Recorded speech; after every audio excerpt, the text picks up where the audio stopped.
और मझोले उद्योगों से जुड़े करीब 8 करोड़ लोगों के लिए अच्छी खबर है। केंद्र सरकार देश भर में वर्चुअल क्लस्टर अप्रोच को तेजी से बढ़ावा देने जा रही है।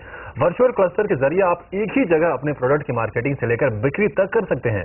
दीपाली नंदा बता रही हैं कि एसएमई मंत्रालय ने ऐसे 2000 इंडस्ट्रियल क्लस्टर की पहचान की है जिन्हें वर्चुअल नेटवर्क का फायदा दिलाने की कोशिश होगी। छोटे और मझोले उद्यमियों यानी एसएमईज के लिए देश दुनिया में रोजगार के नए आयाम खोलने के लिए केंद्र की नरेंद्र मोदी सरकार वर्चुअल क्लस्टर को बड़े पैमाने पर आगे बढ़ाएगी। वैसे तो इसकी शुरुआत पिछली सरकार के वक्त ही हुई थी, लेकिन इसे लोगों तक तेजी से पहुंचाने का जिम्मा नई सरकार ने उठाया है। वर्चुअल क्लस्टर एसएमई सेक्टर से जुड़े सभी स्टेक होल्डर्स को एक कॉमन प्लेटफॉर्म पर लाने का कारगर जरिया है। इसकी मदद से टेक्नोलॉजी के सहारे व्यापारी, सरकारी बैंक, प्राइवेट वित्तीय संस्थाएं और सप्लायर एक दूसरे से जुड़ सकेंगे। www.msmevirtualclusters.in पर जाकर कोई भी छोटा कारोबारी वर्चुअल क्लस्टर का हिस्सा बन सकता है।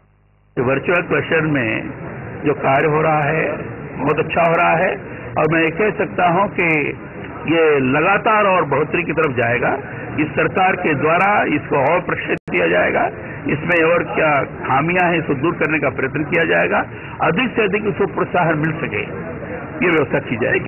वर्चुअल क्लस्टर के प्लेटफॉर्म पर छोटे मझोले व्यापारी एकेडमिक और इंडस्ट्री से जुड़े दिग्गजों से सलाह मशविरा भी कर सकते हैं। एसएमई मंत्रालय की ओर से इस योजना को बढ़ावा देने के लिए 2 दिनों के लिए नोएडा में वर्कशॉप भी खोली गई है, जिसमें देश भर से आए छोटे उद्यमियों ने हिस्सा लिया।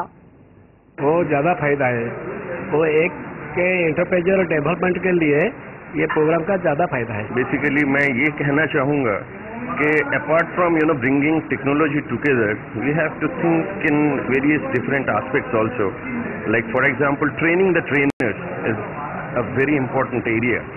एसएमई मिनिस्ट्री की ओर से प्रधानमंत्री नरेंद्र मोदी को सौंपे गए 100 दिन के एजेंडे में वर्चुअल क्लस्टर योजना को भी प्राथमिकता में रखा गया। मंत्रालय ने इसके लिए देश भर में 2000 ऐसे इंडस्ट्रियल क्लस्टर की पहचान की है जिन्हें वर्चुअल नेटवर्क से जोड़कर अंतर्राष्ट्रीय स्तर पर बढ़ रही प्रतिस्पर्धा में उतरने के लायक बनाने की कोशिश होगी। दीपाली नंदा, दिल्ली।